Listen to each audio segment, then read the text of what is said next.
Hey yo! What's up sa inyong lahat?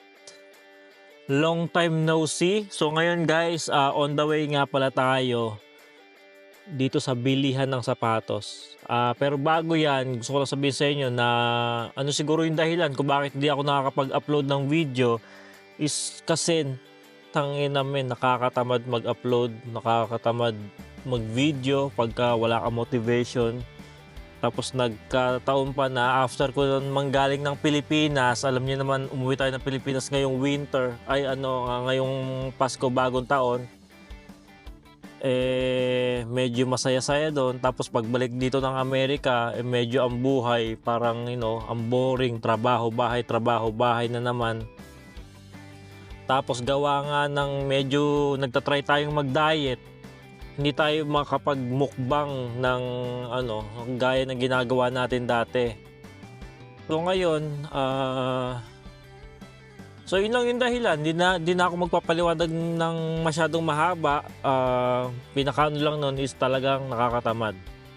So ngayon guys, on the way tayo dito sa ano ba tawag dito? Shoe store. Pero ano siya, specific siya sa mga running shoes na store.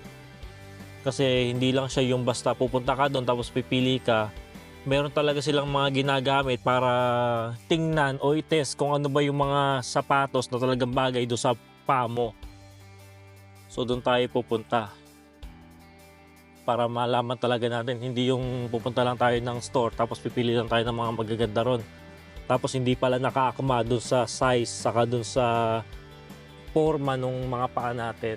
Kanina kasi tumakbo ko sa labas, nagtry ako tumakbo pero talagang madalas kong ginagawa paglalakad lang.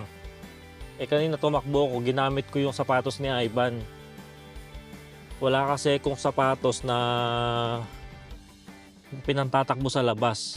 Yung sapatos na nasa akin ngayon, ginagamit ko siya indoor, pang pang treadmill ko lang. So ngayon, bibili tayo ng sapatos natin na pwede natin gamitin sa labas. So babalik ako pagka nandun na tayo sa Fleet Feet. So balik ako. Bye! So ayun mga tol, kakatapos lang natin bumaba dun sa sasakyan. So ngayon, naglalakad tayo. Papunta tayo dito ngayon sa Fleet Feet. Medyo malayo natin na pagparkingan ko kasi dun lang may available. Ito yung kanyang store. Fleet Feet. So tara, pasok tayo. Hello. So meron din pala sila ditong mga pangtakbo, mga tsinelas. So ayun mga tol. We do recommend going a half to full size up. Just because so you're gonna walk across to the carpet. And then you're gonna turn around and walk back this way.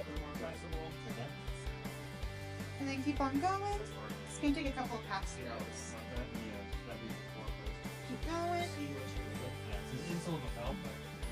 Keep on going. Keep on going. Oh, this can get dizzy, huh? It takes a while. Keep going. Try stepping with your left foot first and follow with the right foot. One more time, just like that. Left first. All right, you're all set. Go ahead and grab your belongings, and we'll head back. It makes sense why you're having some more pain from your shin splints, because your foot's kind of rolling more in.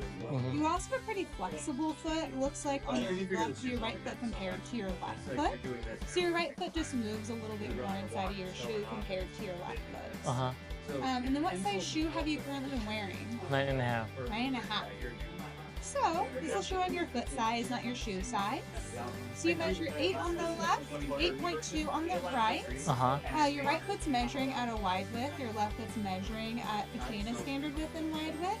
Based on this, I'd probably recommend a 9 to 9.5 for you for your shoes, just depending on the brand. I know you mentioned you like the Asics. You do have a higher arch on your right foot compared to your left foot, so your right arch is pretty high. Have you worn insoles in your shoes before? I think once. But I just went to Walmart and you know the like doctor shows. Oh yeah, the little thing you step on. Yeah, I'd recommend maybe trying some super feet out in your shoes. What super feet do is it helps encapsulate your heel, so when you're running, you're not going to be rolling inward as much, and it'll help keep you a little bit more positioned. So if one is higher, one's low, I only need one, or We'll do both. We'll do more of like a medium profile of support. So nothing super high, nothing super low. Something more in that medium category, so that way both arches have good support. You don't want to raise up one foot but not have the other foot with an insole. It'll cause like your body to be kind of like off load. okay.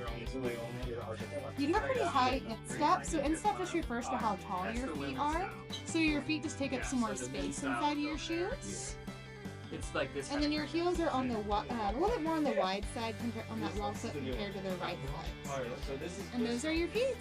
So ayun mga tol, ito yung mga sapatos na meron sa kanila. So yung hinahanap ko na A6 Super Blast, wala sila eh. Pero ito yung sinabi niya sa akin na mukhang okay yung Nova Blast ng A6. Pero nirecommend din niya sa akin itong Speed, Endorphin Speed. Ayan. So mukhang okay naman. Kasi karamihan ng mga sapatos ko puro A6 saka Nike. So itong brand na to, try natin. So yun, saglit lang naman pala yung ano nila, yung training. Pinasukat lang yung paa ko dito.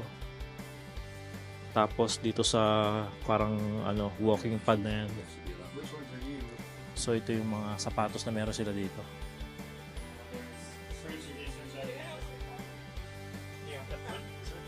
Ayan.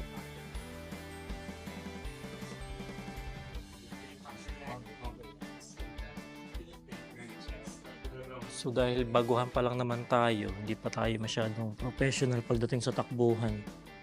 So try muna natin yung mga nire-recommend nila.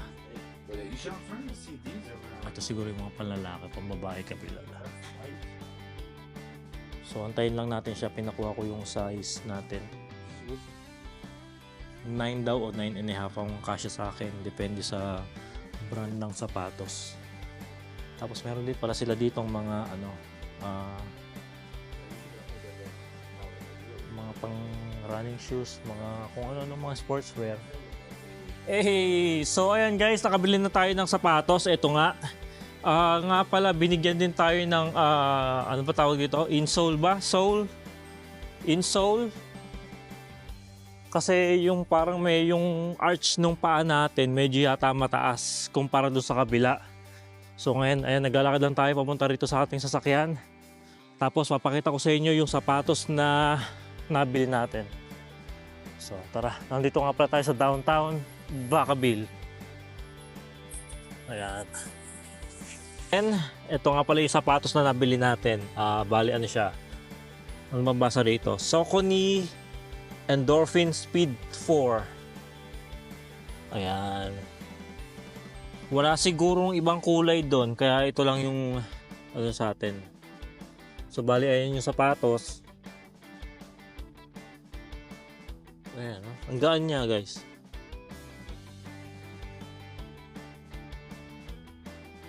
So yung babae doon, sinabihan ko na tumakbo ko kanina. Ayun nga, medyo nagkaroon tayo ng shin splints. Yung babaeng tumulong sa atin, mabait siya. So tinuruan niya ako ng mga mga exercise na pwedeng gawin, mga drill bago tumakbo. Saka ako paano papatibayin yung ating core. Tapos ito yung ano natin, sole. Ayan, no? Gawa ng Hurex Dynamic Insole Run Pro Comfort and Support. So yan. So yun lang siguro ngayon munang araw ang bibidyo natin. Susunod na yung takbo-takbo. So hanggang dito na lang yung video natin. Bye guys!